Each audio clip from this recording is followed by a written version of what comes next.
आज हम बात करने वाले हैं हमारे देश के गौरव भगत सिंह जी के बारे में। उन्हें शेर दिल बालक कहा गया।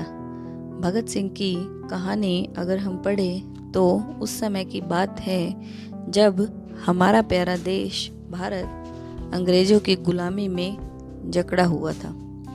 हर तरफ अन्याय, अत्याचार और डर का माहौल था। लेकिन उसी समय कुछ ऐसे वीर भी पैदा हुए जिन्होंने अपनी जान की परवाह किए बिना देश को आज़ाद कराने का सपना देखा। उन वीरों में एक नाम बहुत ही चमकता है और वो है भगत सिंह। बचपन से ही देशभक्ति। 28 सितंबर 1907 को पंजाब के बंगा गांव में भगत सिंह का जन्म हुआ। उनके पिता और चाचा भी स्वतंत्रता सेनानी थे। घर में हमेशा देशभक्ति की बातें होती थी।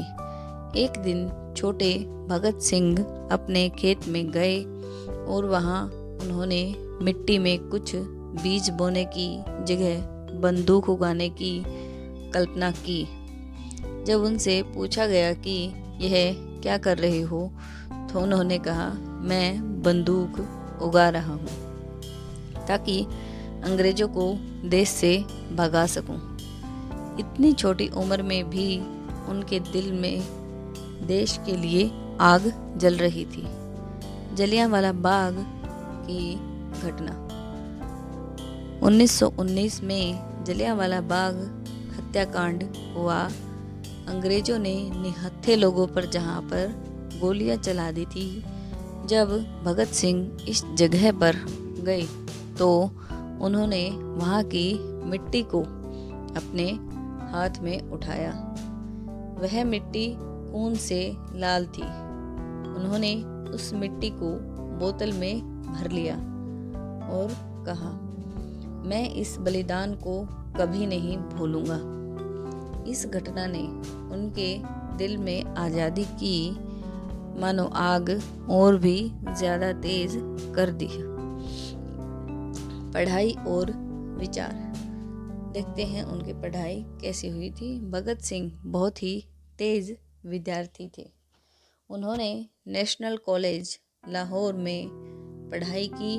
वहाँ उन्होंने इतिहास, राजनीति और क्रांति के बारे में गहराई से सीखा।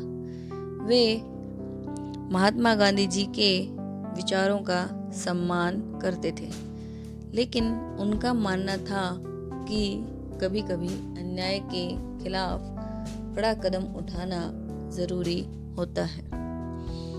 लाला लाजपत राय की मृत्यु।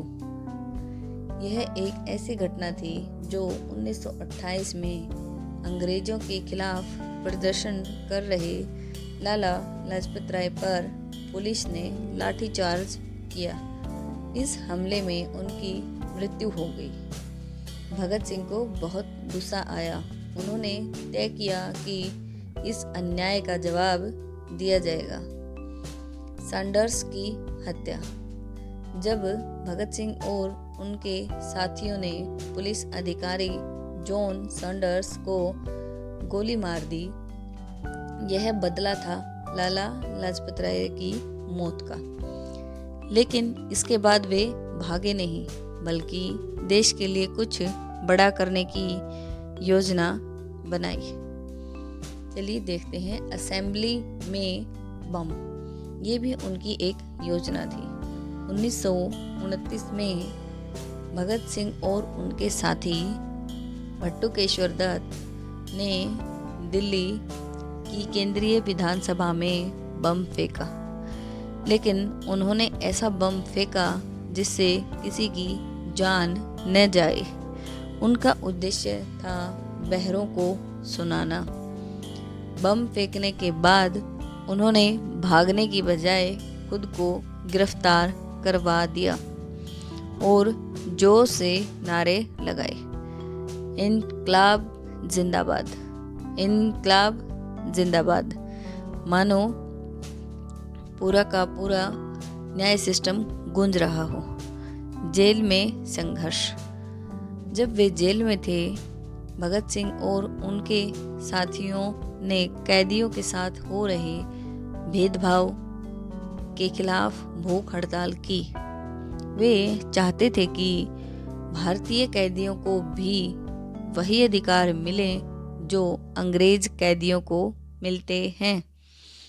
उनकी हड़ताल ने पूरे देश का ध्यान खींचा। मुकदमा और साहस। भगत सिंह पर मुकदमा चला। पूरे देश के लोग उनके समर्थन में आ खड़े हुए, लेकिन भगत सिंह ने कभी भी माफ़ी नहीं मांगी। उन्होंने कहा, मुझे अपने देश के लिए मरने पर गर्व है। मुझे कोई दुख नहीं है अपनी अंतिम सांस का। जब अंतिम दिन था 23 मार्च 1931 को भगत सिंह, राजगुरु और सुखदेव को फांसी दी गई। फांसी से पहले वे हंसते हुए देशभक्ति के गीत गा रहे थे। उनकी उम्र सिर्फ 23 साल थी, लेकिन उनका साहस बहुत बड़ा था। बच्चों के लिए एक ऐसी सीख उन्होंने दी, जो कि इतनी छोटी सी उम्र में अपने जीवन का बलिदान देश के लिए उन्होंने दिया। देश से प्यार करना ही सबसे बड़ा धर्म है। सच्चाई और न्याय के लिए खड़ा होना चाहिए। शिक्षा और ज्ञान हमें मजबूत बनाते हैं। डर के आगे जीत होती है। एक छोटी सी कल्पना भी इसमें है। सोचो, अगर आज भगत सिंह हमारे बीच होते तो वे क्या कहते?